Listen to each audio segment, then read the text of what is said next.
Walking is one of the most suggested exercises for those with COPD or other respiratory conditions. It's low impact, meaning that it's easy on your joints. It can also improve breathing by improving the body's ability to utilize oxygen. Walking also helps with endurance and lessens fatigue. It strengthens muscles, improving core strength, which helps your chest cavity stay open, making breathing much easier. A study written about in Respiratory in 2013 found that COPD patients that walked at least 60 minutes per day reduced their rehospitalization rate by at least 50%. Walking helps you not only physically, but emotionally as well. It adds positivity and an overall sense of well-being. Speak to your doctor or respiratory therapist before beginning any kind of fitness program. If they improve a walking regimen for you, you may find that you're more likely to stay committed to walking if you find a walking buddy.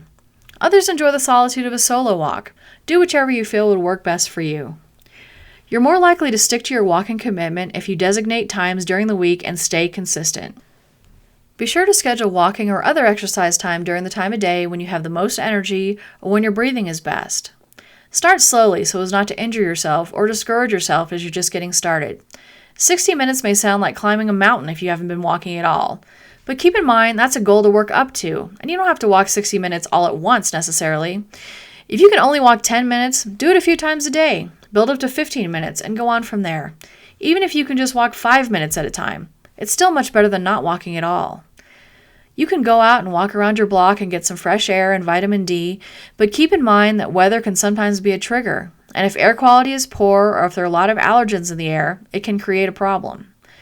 You can walk in your home or apartment building if you choose. You can go to a mall or other climate-controlled space. We've discussed the benefits of walking in a museum or art gallery. They're always dust-free and climate-controlled. Find a safe place and walk as much as you can. As you're walking, practice mindful breathing. Be sure you're not holding your breath and breathe deeply as you go. You can even tie your breathing into your steps. Remember that fully exhaling is key to not feeling breathless. You can try something like inhaling for 3 steps, exhaling for 6 steps. Experiment and do what feels right for you. With your doctor's approval, you might try swinging your arms as you walk.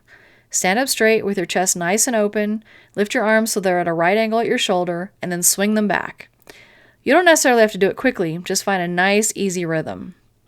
In Chinese medicine, this movement is believed to expand the chest, increase blood flow, and stimulate lymph flow in the chest. Lymph is the fluid that carries oxygen, proteins, and other nutrients throughout the body.